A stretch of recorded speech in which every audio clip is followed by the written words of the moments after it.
তেল গ্যাসের বিশ্ববাজারে অস্থিরতা, দেশে পর্যাপ্ত মজুদ থাকায় আপাতত দাম বাড়ার শঙ্কা নেই। বৈশ্বিক সংকট বাড়লে বিকল্প উৎস খোঁজার চিন্তা সরকারের। কাতারে এন্ট্রি ভিসার মেয়াদ বাড়ল 1 মাস। আটকে পড়াদের স্বস্তি। 4 দিনের 150 আন্তর্জাতিক ফ্লাইট বাতিল। মধ্যপ্রাচ্যের অন্য দেশে যাওয়া নিয়ে অনিশ্চয়তা। বগুড়া নয়, করাইল থেকে ফ্যামিলি কার্ড বিতরণ শুরু করবেন প্রধানমন্ত্রী। উপনির্বাচনের কারণে স্থান পরিবর্তন, ঢাকা 2 সিটি পরিচালনায় বরাদ্দ চান প্রশাসকরা। এবং জুলাই সনদ বাস্তবায়ন আদেশ ও গণভোট অধ্যাদেশ কেন অবৈধ নয় জানতে চান হাইকোর্ট। সংবিধান সংস্কার পরিষদের শপথের বৈধতা নিয়েও রুল, পাল্টাপাল্টি অভিযোগ।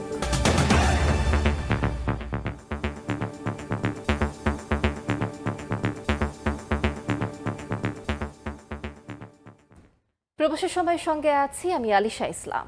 হরমুজ প্রণালী বন্ধ ঘোষণা ও সৌদি কাতারের জ্বালানি স্থাপনায় ইরানের হামলার পর লাফিয়ে বাড়ছে তেল ও গ্যাসের দাম।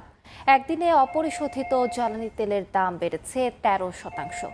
আর কাতার এনার্জির রাস লাফান কমপ্লেক্সে এলএনজি উৎপাদন বন্ধ করায় ইউরোপীয় বাজারে এলএনজির দাম 50% বেড়ে গেছে। এদিকে এলএনজি পরিবহনে জাহাজ ভাড়া প্রায় 45% বেড়েছে। মার্কিন যুক্তরাষ্ট্র ও ইসরায়েলের চলমান হামলার প্রতিক্রিয়ায় ইরান মধ্যপ্রাচ্য জুড়ে হামলা চালিয়ে যাওয়ায় সরবরাহ সংকটের আশঙ্কায় বিশ্ববাজারে তেল ও গ্যাসের দাম বাড়ছে।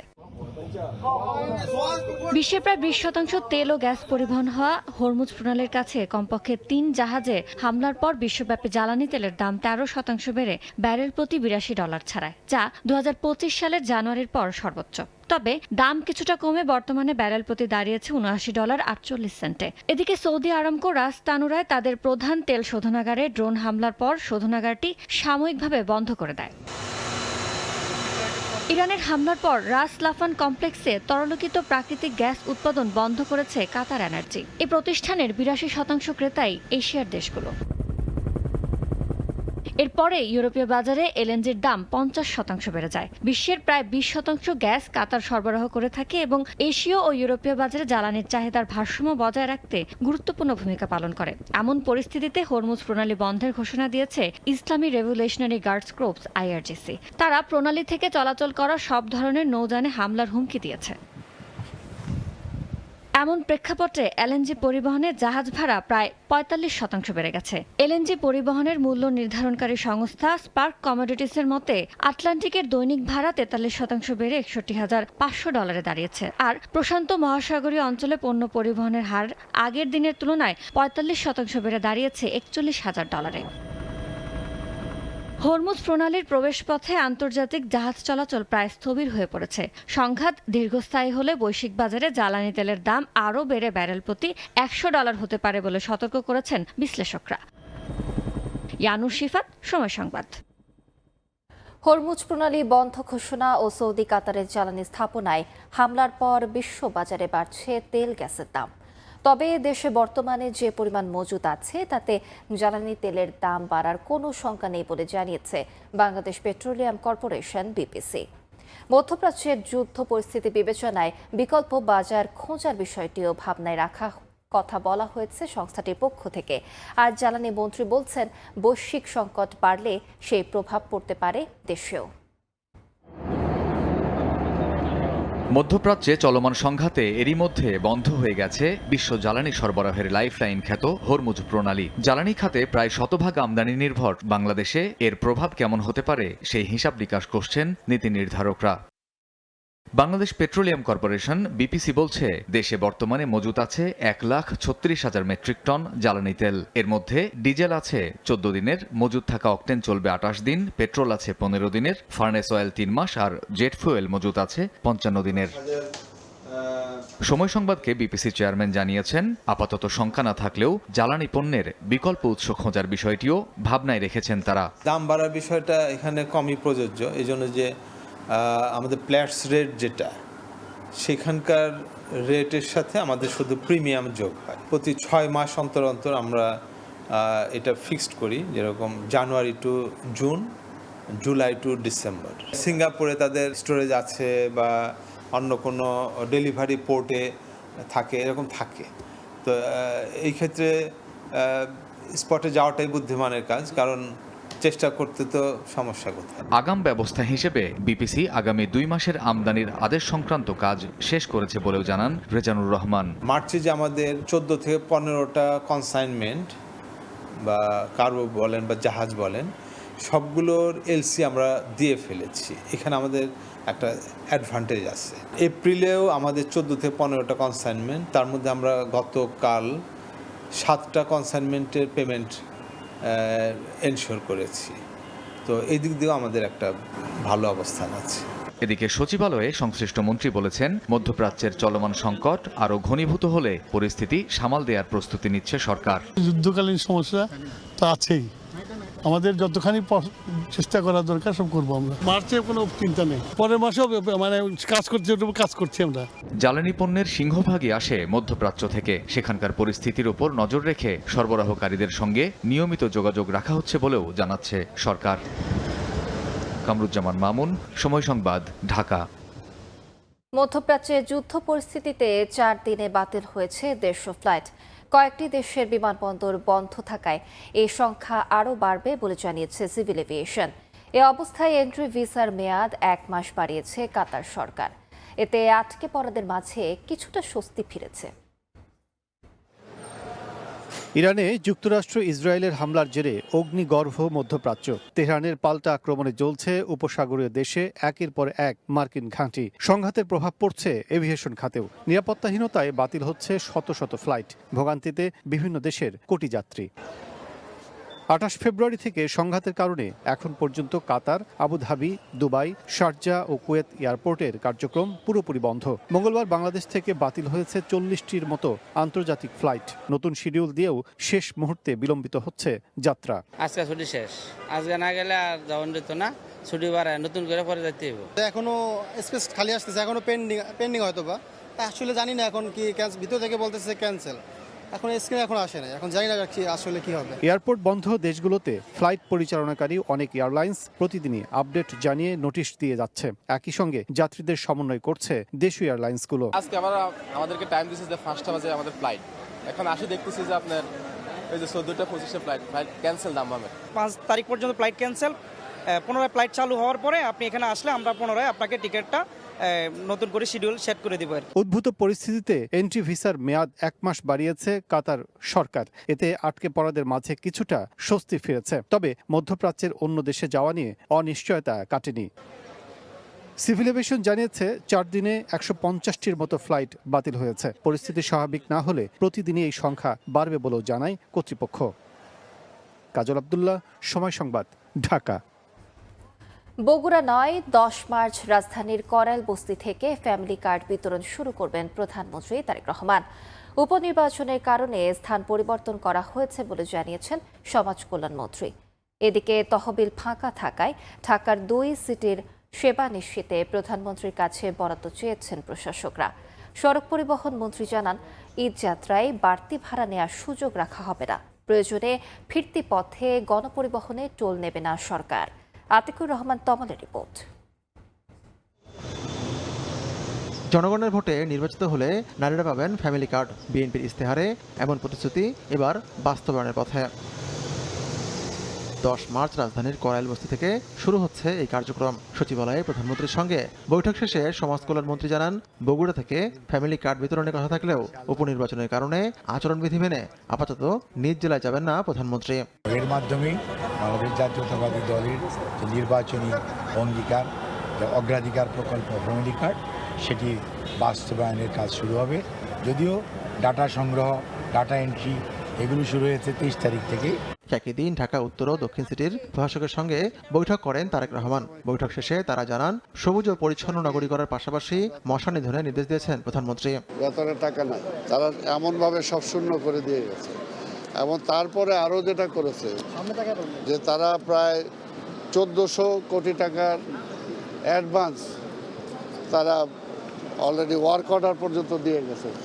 সেই টাকাটা কোত্থেকে আসবে সেটা তারা চিন্তা করেন। এই যে খাল খননের যে কর্মসূচিটা, সেটা আমাদের পার্টির ম্যানিফেস্টোতে আছে এবং এই খাল খনন না করলে সামনে যে ডেঙ্গুর যে আবির্ভাব ঘটবে সেটা আমাদেরকে বিপদগ্রস্ত হতে হবে।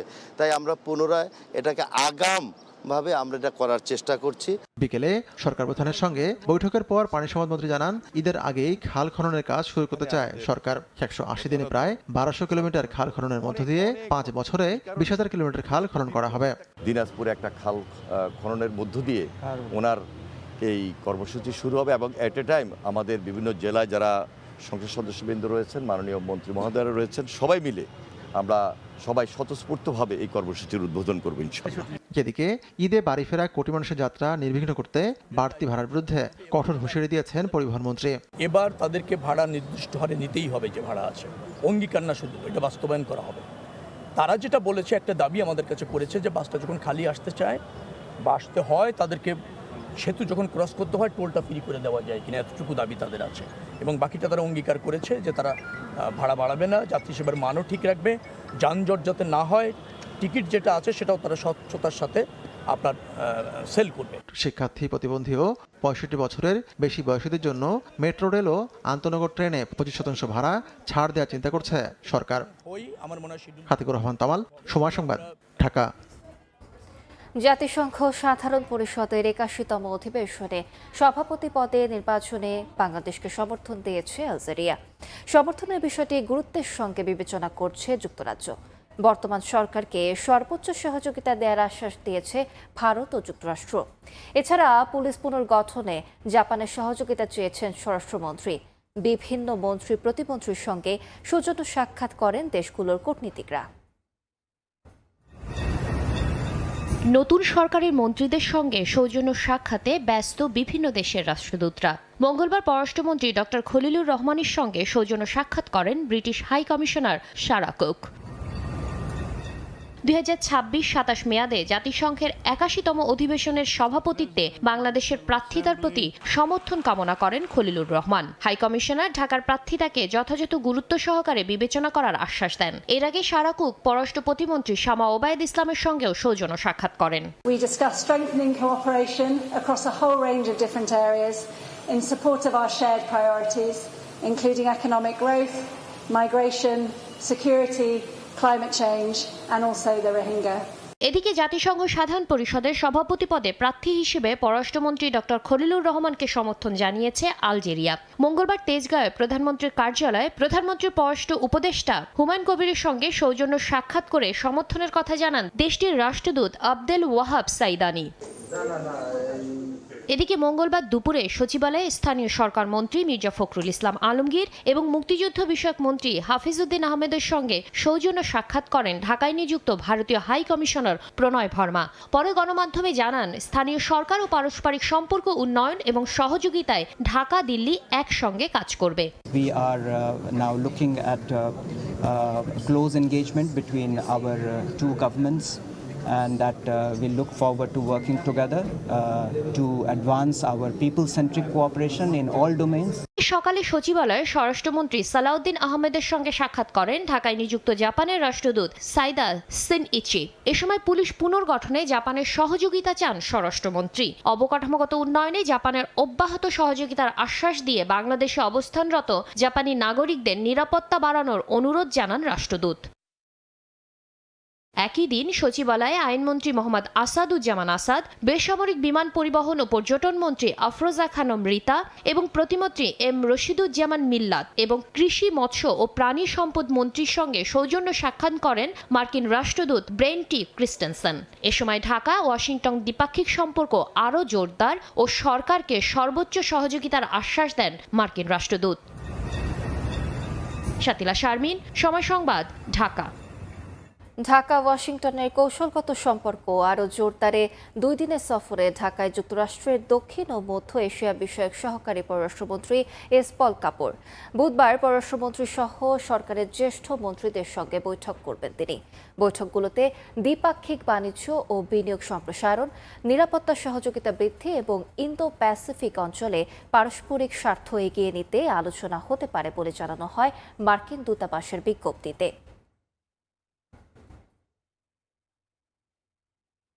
প্রবাসের সময় আরও থাকছে। বাবার সঙ্গে বিরোধের জেরে শিশুকন্যাকে ধর্ষণ চেষ্টা, গলা কাটার পর মৃত ভেবে ফেলে যায় পার্কে, দুদিন পর হাসপাতালে মৃত্যু। চট্টগ্রামের ঘটনায় অভিযুক্ত গ্রেফতার। জুলাই জাতীয় সনদ বাস্তবায়ন আদেশ কেন অবৈধ নয় তা জানতে চেয়ে রুল জারি করেছেন হাইকোর্ট। আরেকটি রিটের পরিপ্রেক্ষিতে গণভোট অধ্যাদেশের বৈধতা নিয়ে প্রশ্ন তোলেন উচ্চ আদালত। রিটকারের পক্ষের আইনজীবী বলেন, সংবিধান অনুযায়ী রাষ্ট্রপতির আদেশে সংবিধান সংস্কারের কোনো সুযোগ নেই। অন্যদিকে বিপক্ষের আইনজীবীর দাবি, জুলাই সনদ ও গণভোট অবৈধ হলে ত্রয়োদশ জাতীয় সংসদ নির্বাচনও অবৈধ। ছাত্র জনতার গণঅভ্যুত্থানে 2024 সালের 5 আগস্ট আওয়ামী লীগ সরকারের পতন হয়, গঠিত হয় অন্তর্বর্তীকালীন সরকার। জন আকাঙ্ক্ষা অনুযায়ী রাষ্ট্রের বিভিন্ন ক্ষেত্রে সংস্কারের উদ্যোগ নেয় ডক্টর ইউনূস সরকার। এরই ধারাবাহিকতায় 2025 সালের 17 অক্টোবর জুলাই জাতীয় সনদে স্বাক্ষর করে রাজনৈতিক দলগুলো। পরের মাসে জুলাই সনদ বাস্তবায়ন আদেশ ও গণভোট অধ্যাদেশ গেজেট আকারে প্রকাশ করা হয়। 12 ফেব্রুয়ারি অনুষ্ঠিত হয় জাতীয় নির্বাচন ও গণভোট। নির্বাচনে 2/3 সংখ্যাগরিষ্ঠতা পায় বিএনপি, আর গণভোটে হ্যাঁ জয়যুক্ত হয়। বিরোধী দলীয় আসন পায় জামায়াত নেতৃত্বাধীন 11 দলীয় জোট। জোটটির এমপিরা জুলাই সনদ মেনে সংসদ সদস্য ও সংবিধান সংস্কার পরিষদে শপথ নেয়, আর বিএনপি এবং স্বতন্ত্র সংসদ সদস্যরা শুধু এমপি হিসেবে শপথ নেন। বিএনপির পক্ষ থেকে বলা হয়, সংবিধান সংস্কার পরিষদে শপথ নেওয়ার বিষয়টি সংবিধানে নেই। এ নিয়েই শুরু হয় আইনি বিতর্ক, যা গড়ায় উচ্চ আদালতে। জুলাই জাতীয় সনদ বাস্তবায়ন আদেশ ও গণভোট অধ্যাদেশের বিরুদ্ধে পৃথক দুটি রিট করেন সুপ্রিম কোর্টের 2 জন আইনজীবী। মঙ্গলবার যা রুল জারি করেন উচ্চ আদালত। রুলে সনদ বাস্তবায়ন আদেশ ও গণভোট অধ্যাদেশ কেন অবৈধ নয় সরকারের কাছে জানতে চাওয়া হয়েছে। এর আগে সোমবার শুনানিতে রিটের পক্ষের আইনজীবীরা বলেন, সংবিধান অনুযায়ী রাষ্ট্রপতির আদেশে সংবিধান সংস্কারের কোনো সুযোগ নেই। রাষ্ট্রপতি এমন কোনো অর্ডিন্যান্স করতে পারবে না যে বিষয়বস্তু আমাদের সংবিধানে নাই। আমাদের বর্তমান সংবিধানে গণভোটের কোনো বিধান নাই। আমরা পর্যাপ্ত সংস্কার চাই, কিন্তু সেটি হতে হবে বৈধ আইনি কাঠামোর মধ্যে, নাহলে সবই ভেস্তে যাবে। জুলাই জাতীয় সনদ ও গণভোট নিয়ে প্রশ্ন উঠলে ত্রয়োদশ জাতীয় সংসদ নির্বাচন নিয়ে কেন প্রশ্ন উঠবে না, এমন মন্তব্য করেন রিটের বিপক্ষের আইনজীবীরা। বলেন, বিএনপি জুলাই জাতীয় সনদে স্বাক্ষর করলেও সরকারে এসে দ্বিচারিতা করছে। একদিকে বলছেন ডেপুটি স্পিকার দেওয়া হবে, নাম দেন, আর একদিকে ইনডাইরেক্ট রিট পিটিশন দায়ের করে সংস্কার প্রস্তাবকে আদালতের সাবজেক্ট ম্যাটার বানাচ্ছেন। এটার নাম হলো দ্বিচারিতা। সংস্কার প্রস্তাব যদি বেআইনি হয়, ইলেকশন কমিশন কর্তৃক আয়োজিত জাতীয় নির্বাচনের বৈধতা নিয়েও প্রশ্ন উত্থাপিত হবে। মন্ত্রিপরিষদ সচিব, প্রধানমন্ত্রীর মুখ্য সচিব, আইন সচিব, প্রধান নির্বাচন কমিশনার সহ সংশ্লিষ্টদের 4 সপ্তাহের মধ্যে রুলের জবাব দেওয়ার নির্দেশ দিয়েছেন উচ্চ আদালত। আসিফ মোহাম্মদ সিয়াম, সময় সংবাদ, ঢাকা। জুলাই গণ অভ্যুত্থানে রাজধানীর রামপুরায় কার্নিশে ঝুলে থাকা তরুণকে গুলি করা সহ মানবতা বিরোধী অপরাধের ঘটনায় করা মামলার রায় বুধবার না দিতে ট্রাইব্যুনালে আবেদন করেছে প্রসিকিউশন। এ মামলায় গুলি করতে নির্দেশদাতা পুলিশ কর্মকর্তাকে কল রেকর্ড পাওয়ার পরও আসামি না করায় মঙ্গলবার এ আবেদন করেছে প্রসিকিউশন। উভয় পক্ষের যুক্তিতর্ক উপস্থাপন শেষে 4 মার্চ এ মামলার রায়ের দিন ধার্য করেন আন্তর্জাতিক অপরাধ ট্রাইব্যুনাল 1। এই মামলায় আসামি করা হয় 5 জনকে। এর মধ্যে পলাতক আছেন 4 আসামি। পলাতক আসামিরা হলেন ডিএমপির সাবেক কমিশনার হাবিবুর রহমান, খিরগাঁও অঞ্চলের সাবেক এডিসি মোহাম্মদ রাশেদুল ইসলাম, রামপুরা থানার সাবেক ভারপ্রাপ্ত কর্মকর্তা মোহাম্মদ মশিউর রহমান ও সাবেক এসআই তারিকুল ইসলাম ভূঁইয়া। এই মামলার একমাত্র গ্রেফতার আসামি পুলিশের সাবেক সহকারী উপপরিদর্শক চঞ্চল চন্দ্র সরকার। দলীয় নাকি সাধারণ প্রতীকে স্থানীয় নির্বাচন হবে সে বিষয়ে সংসদের প্রথম অধিবেশনে চূড়ান্ত সিদ্ধান্তের পরে সিটি নির্বাচন হবে বলে জানিয়েছেন এলজিআরডি প্রতিমন্ত্রী মীর শাহে আলম। সিলেটে এক অনুষ্ঠানে অংশ নিয়ে তিনি এই কথা বলেন। অন্তর্বর্তীকালীন সরকার একটি অধ্যাদেশ জারি করে ইউনিয়ন পরিষদ, উপজেলা পরিষদ, পৌরসভা, জেলা পরিষদ এবং সিটি কর্পোরেশনের নির্বাচনগুলোতে দলীয় বা জাতীয় প্রতীক ব্যবহার না হয়, সাধারণ প্রতীকে নির্বাচন হয়, এই ব্যাপারে একটা অধ্যাদেশ তারা জারি করেছেন। সকল অধ্যাদেশগুলি আগামী 12 তারিখে ত্রয়োদশ জাতীয় সংসদের প্রথম অধিবেশনে উপস্থাপন হবে। পার্লামেন্ট কোন অধ্যাদেশগুলো গ্রহণ করবে বা কোনটি করবেন না, এটা ওই দিন সিদ্ধান্ত হবে। স্বচ্ছতা ও দায়বদ্ধতা থেকে চিকিৎসকদের সেবা নিশ্চিতের আহ্বান জানিয়েছেন বিরোধী দলীয় নেতা ও জামাতের আমির ডক্টর শফিকুর রহমান। মঙ্গলবার বিকেলে শাহবাগে আবু সাইদ ইন্টারন্যাশনাল কনভেনশন সেন্টারে ন্যাশনাল ডক্টরস ফোরামের ইফতার মাহফিলে এ কথা বলেন তিনি। স্বচ্ছতা, বিবেকবোধ, দায়বোধ এবং দরদ নিয়ে যদি আমরা মানুষের প্রতি চিকিৎসার হারটা বাড়িয়ে দিক, আল্লাহ তাআলা দুনিয়ায়ও আমাদেরকে সম্মানিত করবেন, আখিরাতেও সম্মানিত করবেন। আর যে মানুষগুলো আমাদের কাছে আসবে তারা মনে অন্তরে একটা তৃপ্তি নিয়ে, প্রশান্তি নিয়ে আমাদের কাছ থেকে। সাবেক অন্তর্বর্তী সরকারের উপদেষ্টা এবং এনসিপির মুখপাত্র আসিফ মাহমুদ সজীব ভুঁইয়ার ব্যাংক হিসাব তলব করেছে Bangladesh financial intelligence unit BFIU। BFIU এর পক্ষ থেকে সব ব্যাংক ও আর্থিক প্রতিষ্ঠানে চিঠি দিয়ে আসিফ মাহমুদ সজীব ভুঁইয়ার যাবতীয় তথ্য চাওয়া হয়। 3 কর্মদিবসের মধ্যে লেনদেন সহ সব তথ্য BFIU-তে পাঠানোর নির্দেশ দেওয়া হয়। পরে নিজের ভেরিফাইড ফেসবুক পোস্টে পদত্যাগের আগেই আয় সম্পদের হিসাব মন্ত্রিপরিষদ বিভাগকে দেওয়ার কথা জানান এনসিপির মুখপাত্র। বুধবার নিজের ব্যাংক স্টেটমেন্ট সবার জন্য উন্মুক্ত করে দেওয়ার কথাও ফেসবুকে পোস্টে জানান তিনি।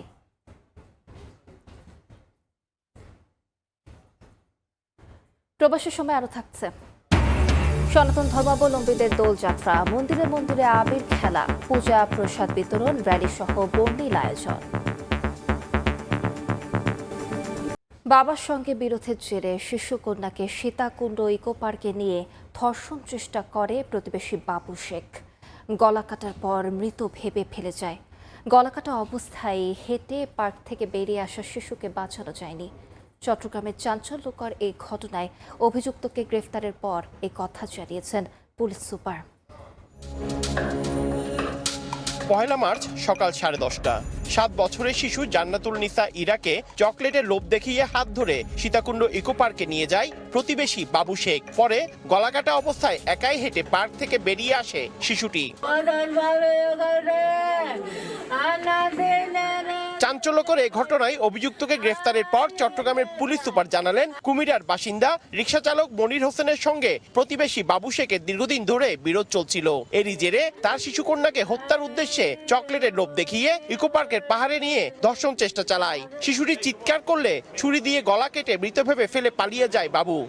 ভিকটিমের বাবা মনির হোসেনের সাথে দীর্ঘদিন ধরে পারিবারিকভাবে বিরোধ চলছিল, তো মাঝে মাঝে ঝগড়া হতো এবং এক পর্যায়ে এই বাবু শেখ এই বিরোধের জের হিসেবে মেয়েকে চকলেটের লোভ দেখিয়ে এবং বেড়াতে যাওয়ার কথা বলে বাড়ি থেকে বের করে নিয়ে আসে।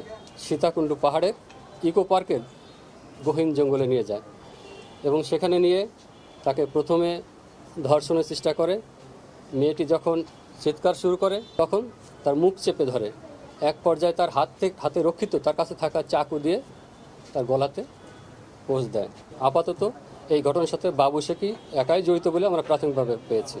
ঘটনার পর তদন্তে নামে পুলিশ। বাসা থেকে ঘটনাস্থল পর্যন্ত বেশ কয়েকটি সিসিটিভি ফুটেজ দেখে আসামি শনাক্ত করে পুলিশ। মঙ্গলবার দুপুরে কুমিরা থেকে অভিযুক্ত বাবু শেখকে গ্রেফতার করা হয়। ঘটনাস্থল থেকে চকলেটের খোসা সহ আলামত উদ্ধার করা হয়। মূল অভিযুক্ত বাবু শেখকে আমরা আজকে 12টার দিকে কুমিরা থেকে আটক করেছি।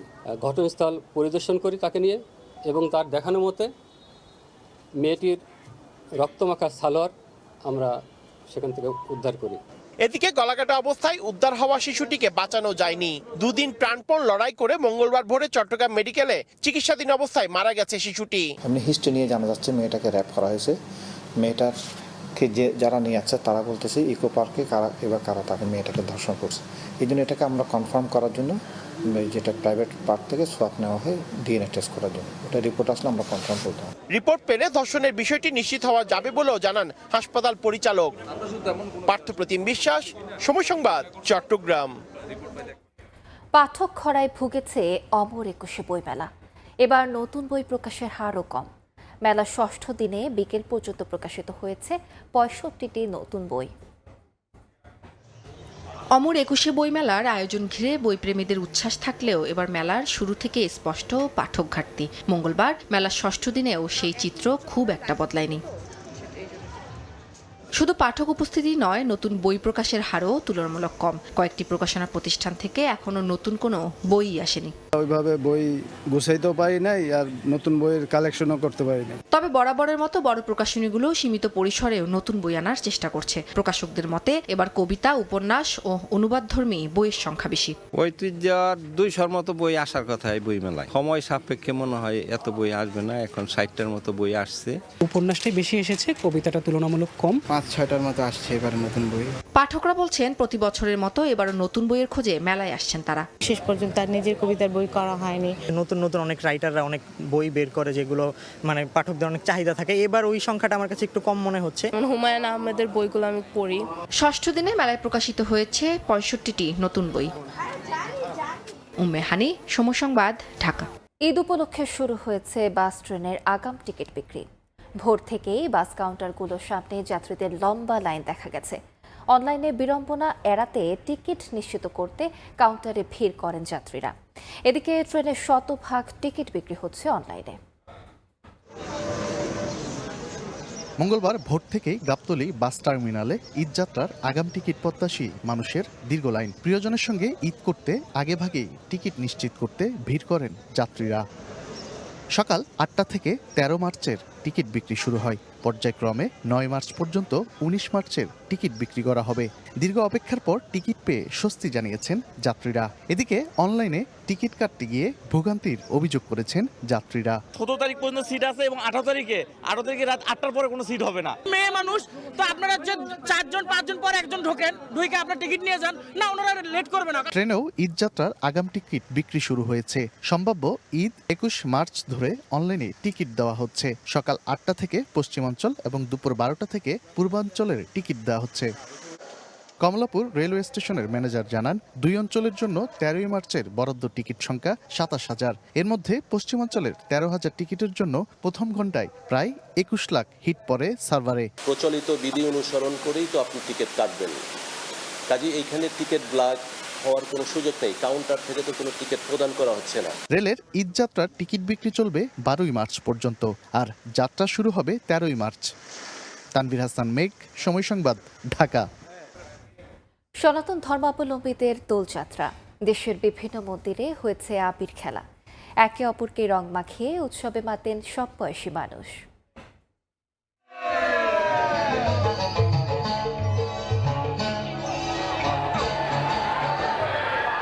আবিরে ছেয়ে গেছে চারপাশ। নানা আয়োজনে দেশের বিভিন্ন জেলায় উদযাপন হচ্ছে সনাতন ধর্মাবলম্বীদের দোলযাত্রা। বৃন্দাবনে রাধা ও তার সখীদের সঙ্গে রঙের খেলায় মেতেছিলেন শ্রীকৃষ্ণ। সময়ের পথ বেয়ে সেটি রূপ নিয়েছে দোল পূর্ণিমায়। দোল উৎসব এখন অনেকটাই সার্বজনীন। মঙ্গলবার সকালে লক্ষ্মীপুর শহরের বিভিন্ন মন্দিরে চলে আবির খেলা। একে অপরকে রং মাখিয়ে উৎসব আনন্দে মাতেন সব বয়সী মানুষ। রাধাকৃষ্ণের প্রতিমায় পুজো দিয়ে ঢাক ঢোলের বাজনায় উৎসবে মাতেন নারায়ণগঞ্জবাসীও। নেচে নানা রঙের সংমিশ্রণে উৎসবটি হয়ে ওঠে আনন্দময়। হোলির আবির শুধু মানুষের শরীরে নয়, রাঙিয়ে দেবে মানুষের মনকেও, এমনটাই প্রত্যাশা সবার। আজ এখানে হোলি উৎসব হচ্ছে। আজ আমি এখানে সেজেগুজে এসেছি। সেজেগুজে সবাই সকালবেলা চলে এসেছি হোলি উৎসবে। সকাল থেকে আমরা এখানে আসছি, খুব ভালো লাগছে। এছাড়া মাগুরা, খাগড়াছড়ি সহ অন্যান্য জেলাতেও মন্দিরে মন্দিরে অনুষ্ঠিত হয় পূজা, যজ্ঞ ও প্রসাদ বিতরণ সহ নানা অনুষ্ঠান। উৎসবকে ঘিরে ছিল উৎসুক জনতাদেরও ভিড়। মিরন আহমেদ, সময় সংবাদ। কোনো চাপে নয়, স্বেচ্ছায় পদ থেকে সরে যাওয়ার কথা জানালেন দুদক চেয়ারম্যান ও 2 কমিশনার। মন্ত্রিপরিষদ সচিবের কাছে পদত্যাগপত্র জমা দেন তারা। গত কয়েকদিন ধরেই দুর্নীতি দমন কমিশনের চেয়ারম্যান ডক্টর আব্দুল মমিনের নেতৃত্বাধীন বর্তমান কমিশনের পদত্যাগের গুঞ্জন চলছিল। সব জল্পনা কল্পনার অবসান ঘটিয়ে মঙ্গলবার দুপুরে সচিবালয়ে মন্ত্রিপরিষদ সচিবের সঙ্গে দেখা করতে যান চেয়ারম্যান ও কমিশনাররা। এটাই উচিত।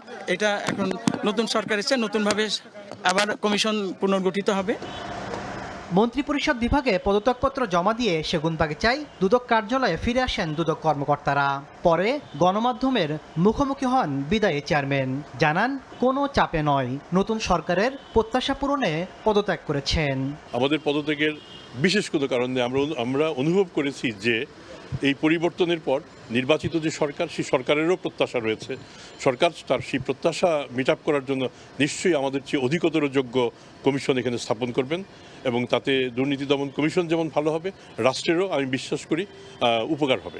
দায়িত্বে থাকা অবস্থায় শেখ হাসিনা পরিবার সহ আওয়ামী লীগের অন্তত 2 শতাধিক সাবেক মন্ত্রী, এমপি, আমলা ও ব্যবসায়ীর বিরুদ্ধে মামলা করেছিল দুদকের এই কমিশন। তবে অভিযোগ রয়েছে হাসিনা আমলের ব্যাংক লুট, অর্থ পাচার কিংবা মেগা প্রকল্পের বড় বড় দুর্নীতির অনুসন্ধানে আশানুরূপ অগ্রগতি দেখাতে পারেনি, যদিও বিদায় বেলায় নিজেদের সফল দাবি করেন চেয়ারম্যান। আমরা যে সময়টুকু ছিলাম, যে সময়টুকু আমাদের দায়িত্ব ছিল, আমরা আমাদের দায়িত্ব পালন করার আপ্রাণ চেষ্টা করেছি। ছাত্র জনতার গণ অভ্যুত্থানের পর সাবেক মঈনুদ্দিন আবদুল্লাহর কমিশনের পদত্যাগের প্রেক্ষিতে 2024 সালের ডিসেম্বরে দায়িত্ব নিয়েছিল মমিন কমিশন। তাসলিম তৌহিদ, সময় সংবাদ, ঢাকা। দেখছেন প্রবাসী সময়, সঙ্গেই থাকুন। দেখছেন প্রবাসী সময়। দেশের বাইরের খবর। কুয়েতে প্রায় 3 লাখ প্রবাসী বাংলাদেশি বসবাস করছেন। অনেক প্রবাসীর পরিবার দেশটিতে ভ্রমণে গিয়ে আটকা পড়েছেন। বর্তমানে অবস্থা জানাতে কুয়েত থেকে যুক্ত হচ্ছেন মঈন সুমন। আমেরিকান ঘাঁটিতে কিন্তু অলরেডি বিমান হামলা, যে ড্রোন এবং ক্ষেপণাস্ত্র নিক্ষেপ করা হয়েছে, সেই ক্ষেত্রে কিন্তু মোটামুটি অনেক ক্ষয়ক্ষতির খবর পাওয়া গেছে এবং অনেকে আহত হয়েছেন। এবং এখানে বিমান কিন্তু অলরেডি বিমান বিধ্বস্ত হয়েছে, সেই খবরে কিন্তু কুয়েতের স্থানীয় গণমাধ্যমে প্রকাশিত হয়েছে এবং যারা এইসব এরিয়াতে আছেন তারা কিন্তু সরাসরি নিজ চোখে দেখতে পেয়েছেন। সন্ধ্যা থেকে শুরু হয় এই ড্রোন নিক্ষেপ, বা এখানে যে সাইলেন্ট বাজে, কিছুক্ষণ পর সাইলেন্ট বাজে এখানে সতর্কবার্তা। সেই সাইলেন্টগুলি শুধু ইয়ানের সাথে, বিশেষ করে যে রাত্রে একটু একটু হলেও কিন্তু মধ্যরাত থেকে শুরু করে আজকে সারাদিন কিন্তু সারাদিন কিন্তু একটু পর পরে সাইলেন্ট বাজে। ইরান থেকে নিক্ষেপকৃত যে ড্রোন বা ক্ষেপণাস্ত্রগুলি যে উপরে ধ্বংস করা হয় কুয়েতের সামরিক বাহিনীরা, তো সে থেকে কিন্তু কুয়েতে আজকে একটু মোটামুটি আগে বিগত কয়েকদিন একটু ভালো থাকলেও কিন্তু আজকে থেকে একটু জনমনে একটা আতঙ্ক সৃষ্টি হয়েছে। কারণ সচক্ষে তারা যখন দেখতে পাচ্ছে এই যে ড্রোনগুলি বা এই যে ক্ষেপণাস্ত্রগুলি নিয়ে ধ্বংস করছে উপরে, সেই ক্ষেত্রে কিন্তু তাদের মনে একটা আতঙ্ক সৃষ্টি হয়েছে। যে কোনো সময় হামলা হচ্ছে বা কোনো সিগন্যাল নাই, হঠাৎ সিগন্যাল হচ্ছে, তো আমরা বয়ে আছি। সবাই আমাদের জন্য দোয়া করবেন, ইনশাল্লাহ যেন তার একটা মীমাংসা হয়, যুদ্ধ যেন বিরতি হয়, যা শেষ হয়। গত শনিবার সন্ধ্যার দিকে ইফতার পূর্বে যে কুয়েত আন্তর্জাতিক বিমানবন্দরে একটি ক্ষেপণাস্ত্র ড্রোন নিক্ষেপ করা হয়, সেই নিক্ষেপে কিন্তু 12 জন আহত হয়েছে, আমরা খবরে দেখতে পেয়েছি। এবং সেখানে কিন্তু বাংলাদেশি 4 জন ছিল এবং 4 জন বাংলাদেশি অলরেডি, এর মধ্যে 3 জন কিন্তু চিকিৎসা শেষে অলরেডি তারা নিজ কর্মস্থলে বাসায় ফিরে এসেছে এবং একজন এখনও সেখানে হসপিটালে চিকিৎসাধীন আছেন। কুয়েত দূতাবাস থেকে কিন্তু একটি নির্দেশনা জারি করেছেন যে প্রবাসীদের সতর্কর জন্য। এখানে শুধু এটা নয়, শুধু কুয়েত গভর্নমেন্ট কিন্তু অলরেডি যে অনেকগুলি নির্দেশনা দিয়েছেন যে যারা বাইরে কোনো ধরনের জনসংগ্রাম না করার জন্য বা কোনো ধরনের অনুষ্ঠানে বাইরে না করার জন্য। এই ছিল কুয়েত থেকে সর্বশেষ। মঈন সুমন, সময় সংবাদ। মধ্যপ্রাচ্যে সাম্প্রতিক হামলার প্রভাব পড়তে শুরু করেছে আয়ারল্যান্ডে। প্রতিদিনই বাড়ছে জ্বালানি তেলের দাম। আমদানি নির্ভর দেশটিতে এর প্রভাব পড়তে পারে নিত্য প্রয়োজনীয় পণ্যের বাজার ও শেয়ার বাজারেও। আয়ারল্যান্ড থেকে সৈয়দ জুয়েলের রিপোর্ট। গত সপ্তাহ আয়ারল্যান্ডে ডিজেল ও পেট্রোলের দাম ছিল লিটার প্রতি গড়ে €1.68 থেকে €1.73। তবে শুক্রবার রাতে ইরানে যুক্তরাষ্ট্র ইসরায়েলের হামলার পরদিন শনিবারই দাম বেড়ে দাঁড়ায় €1.75। রোববার তা আরও বেড়ে €1.78 থেকে 80 সেন্ট ছাড়িয়ে যায়।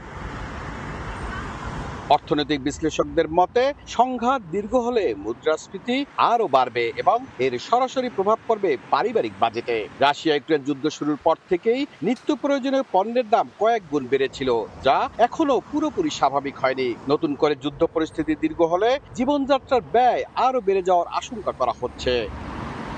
গবেষণা প্রতিষ্ঠান ক্যাপিটাল ইকোনমি মনে করছে আন্তর্জাতিক বাজারে অপরিশোধিত তেলের দাম বাড়লে মুদ্রাস্ফীতি অতিরিক্ত 0.5 থেকে 7% পর্যন্ত বাড়তে পারে।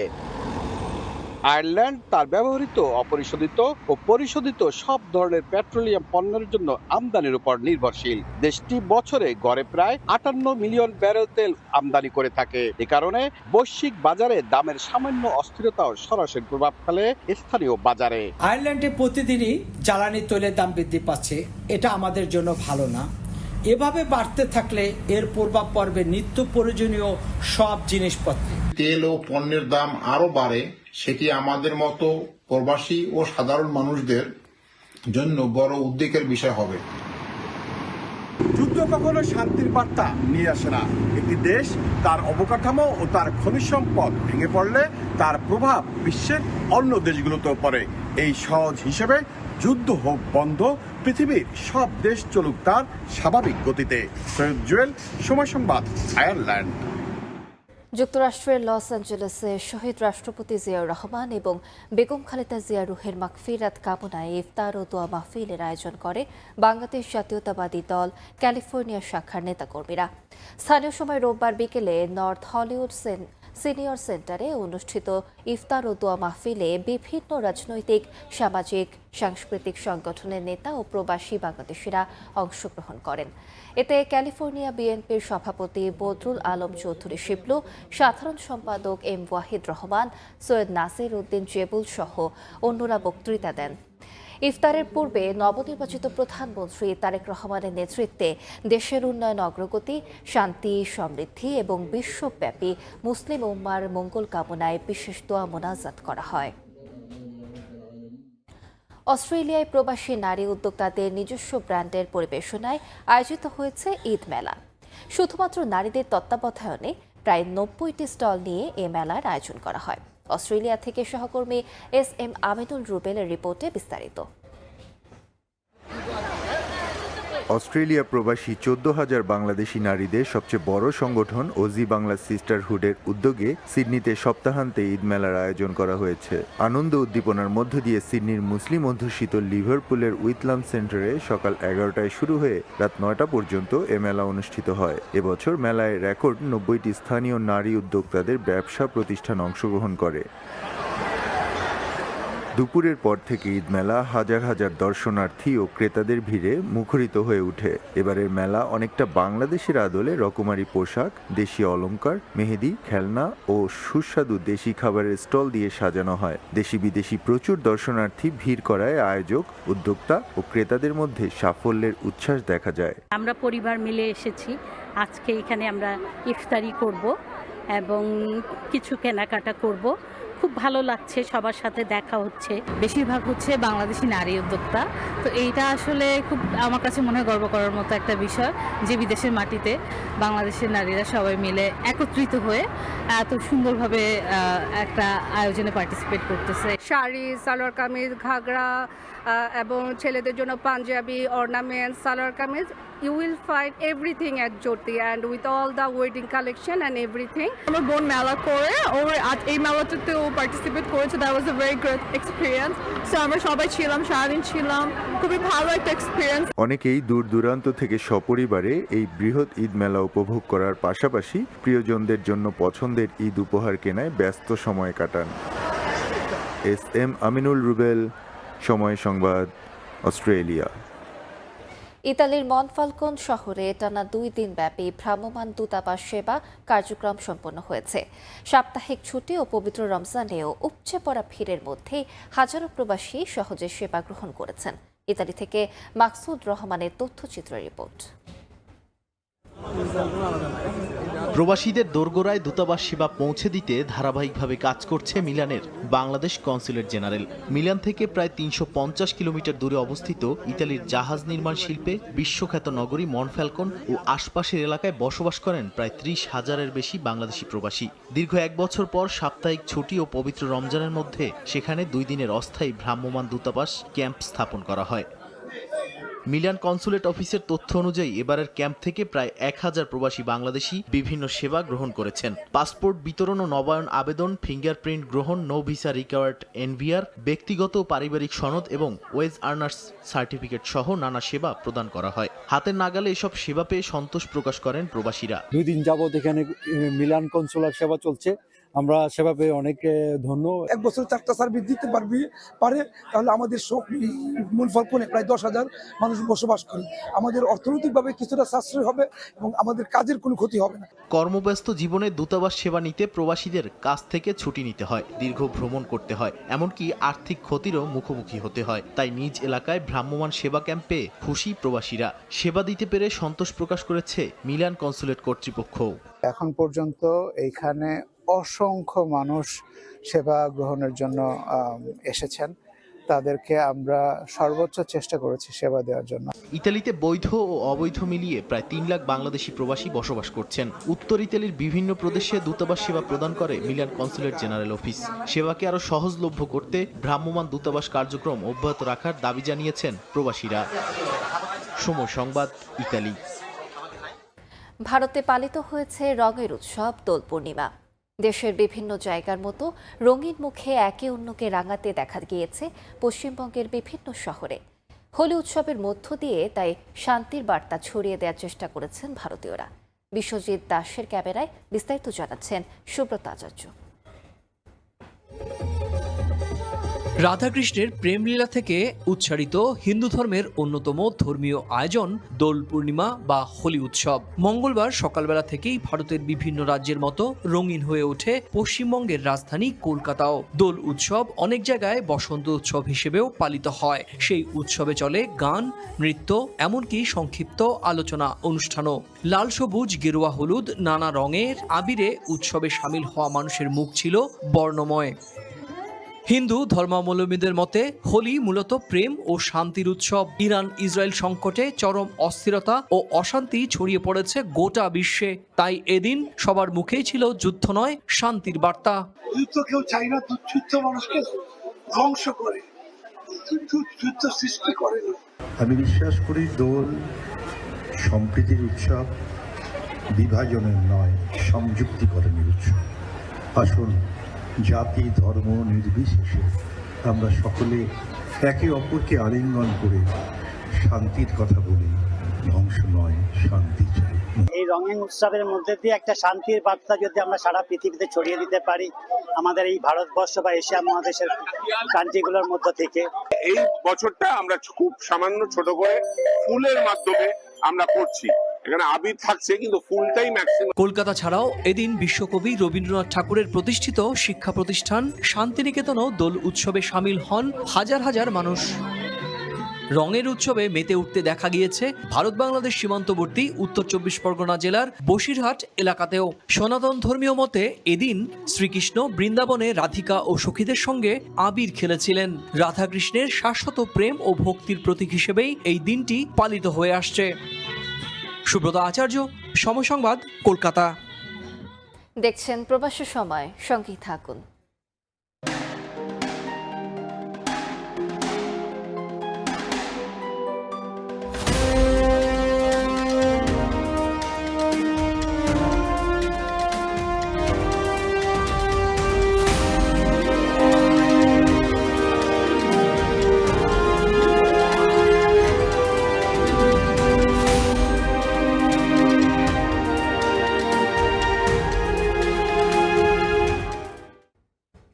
দেখছেন প্রবাসী সময়। বিসিএল এর খবর, বৃথা গেল তাওহিদ হৃদয়ের 96 রানের ইনিংস। সেন্ট্রাল জোনের কাছে 5 উইকেটে হারল নর্থ জোন। বিসিএল এর ফাইনালে আগে ব্যাট করে 238 রানের পুঁজি পায় নর্থ জোন। জবাবে সাইফ হাসান ও নাইম শেখের দাপুটে ইনিংসের ওপর ভর করে জয় নিশ্চিত করে সেন্ট্রাল জোন। চমৎকার একটা আউটসুইং এ বেরিয়ে গেছে। দীর্ঘদিন পর মিরপুরে ওয়ানডে আমেজ। বিসিএল এর বাকি ম্যাচগুলো বগুড়া আর রাজশাহীতে হলেও ফাইনালটা হোম অফ ক্রিকেটে ডে নাইট লড়াই। টস জিতে নর্থ জোনকে ব্যাটিংয়ে পাঠায় সেন্ট্রাল জোন। ফ্রেশ উইকেটে শুরুতে ব্যাটিংয়ের সুযোগ পেয়ে ভালো করতে পারেনি নর্থের ব্যাটাররা। হাবিবুর রহমান সোহান আর তানজিদ তামিমের জুটির স্থায়িত্ব মাত্র 34 রান। 5 রান করে তাসকিনের শিকার হয়ে ফিরে যান সোহান। উড়ন্ত সূচনা পেলেও নিজের ইনিংসটা লম্বা করতে ব্যর্থ তানজিদ তামিম। 4-4-এ 22 রান করে রিপন মন্ডলের শিকার বাঁহাতি ব্যাটার। এরপর নাজমুল হোসেন শান্ত আর তাওহিদ হৃদয় চেষ্টা করেন ধাক্কা সামাল দেয়ার। 48 রানের জুটিও পান দুই ব্যাটার, কিন্তু থিতু হয়েও উইকেট বিলিয়ে আসেন অধিনায়ক নাজমুল শান্ত। 35 রানে বিদায় নেন বাঁহাতি ব্যাটার। তবে এক প্রান্ত আগলে ব্যাট করেন হৃদয়, দেখা পান 50-র। ছোট ছোট জুটিতে সঙ্গ দেন মেহরাব ও সাব্বির রহমান। 28 রান আসে মেহরাবের ব্যাট থেকে। সাব্বিরকে নিয়ে 63 রানের জুটি করেন হৃদয়। সাব্বির 24 রানে ফিরলে বড় স্কোরের সুযোগ নষ্ট হয় নর্থ জোনের এবং শেষ পর্যন্ত 96 রানে আউট হন হৃদয়। 238 রানের পুঁজি পায় নর্থ জোন। সেন্ট্রালের হয়ে 4 উইকেট শিকার করেন রিপন মন্ডল। মাঝারি সংগ্রহ নিয়ে খুব বেশি লড়াই করতে পারেনি নর্থ জোন। নাইম শেখ আর সাইফ হাসানি গড়ে দেন মূল পার্থক্য। জিসানকে নিয়ে ইনিংসের ওপেন করেন নাইম, ব্যক্তিগত 14 রানে এই ওপেনারকে আউট করেন নাহিদ রানা। এরপর ম্যাচটা একতরফা বানিয়ে ফেলেন সাইফ ও নাইম। দুই ব্যাটার মিলে করেন 164 রানের জুটি। শরীফুল, নাহিদ রানা, সাকলাইন কিংবা রিশাদ হোসেনরা পারেননি সময় মতো উইকেট উপহার দিতে। দেখে শুনে খেলেন নাইম, 4 ছক্কায় রান তোলেন দ্রুত গতিতে। 50-র দেখা পেয়ে এগুতে থাকেন সেঞ্চুরির পথে, তবে 78 রান করে রিশাদের শিকার হন নাইম। অন্য প্রান্ত থেকে সাইফ হাসান খেলেন চেনা ছন্দে, বাউন্ডারি ওভার বাউন্ডারিতে রান তোলেন পাল্লা দিয়ে। 50 পান তিনিও, সম্ভাবনা জাগান সেঞ্চুরির, যদিও 87 রানে থামতে হয় তাকে। ততক্ষণে জয়ের প্রহর গুনছিল সেন্ট্রাল জোন। আউট হওয়ার সম্ভাবনা। মাঝে অঙ্কন আর ইরফানকে ফিরিয়ে রোমাঞ্চের আভাস দেয় নর্থ জোন, তবে মাহফিজুলের দৃঢ়তায় সহজ জয় নিশ্চিত হয় সেন্ট্রাল জোনের। সেই সঙ্গে শিরোপা জয়ের উৎসবে মাতে মধ্যাঞ্চল। শিরোপা উঠিয়ে ধরবে। তারেক হাসান শিমুল, সময় সংবাদ, ঢাকা। এশিয়ান কাপে অভিষেক স্বপ্নের মতো। শুরুতে কিছুটা নার্ভাস থাকলেও দ্রুতই নিজেকে সামলে নিয়েছি। ম্যাচ শেষে সময় সংবাদে জানিয়েছেন বাংলাদেশ নারী দলের গোলরক্ষক মিলি আক্তার। দুর্দান্ত পারফর্ম করে সবার প্রশংসা কুড়ালেও পা মাটিতেই রাখছেন মিলি। পরের ম্যাচে দিতে চান আরও ভালো পারফরমেন্স। সিডনি থেকে আরও জানাচ্ছেন পারভিন আক্তার। পারফর্ম করা গোলরক্ষক মিলি আছেন আমাদের সঙ্গে। আমরা জানবো ম্যাচের পর মিলির অনুভূতি। মিলি, আজকে যখন প্রথম আপনি সুযোগ পেয়েছিলেন, জানলেন যে আপনি আজকে শুরুর একাদশে খেলবেন, কেমন লেগেছিল? না, প্রথমে একটু ভয় লাগতেছিল প্রথম 10-15 মিনিট। তারপরে দুই-তিনটা বল ধরার পরে একটু অনেকটা কনফিডেন্স পাইছি। মিলি, আত্মবিশ্বাস ছিল কিনা শুরুতে?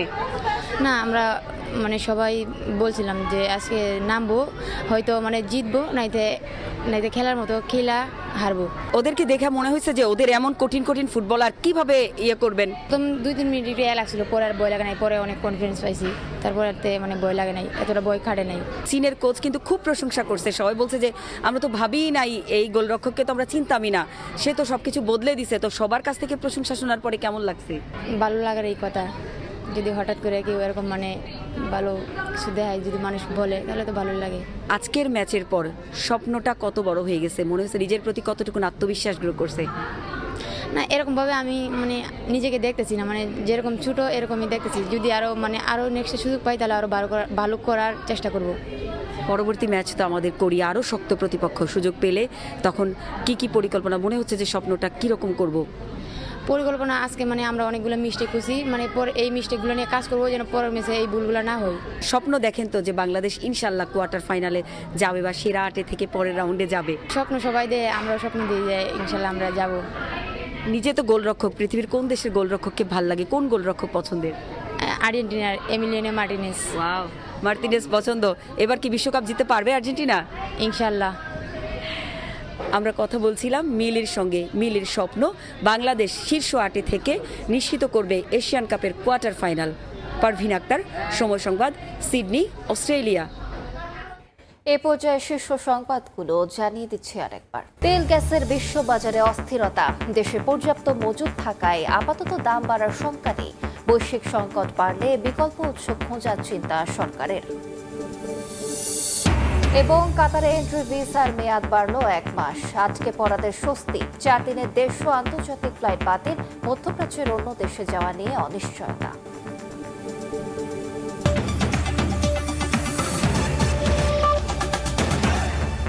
এ ছিল প্রবাসের সময়। সঙ্গে থাকুন সময়।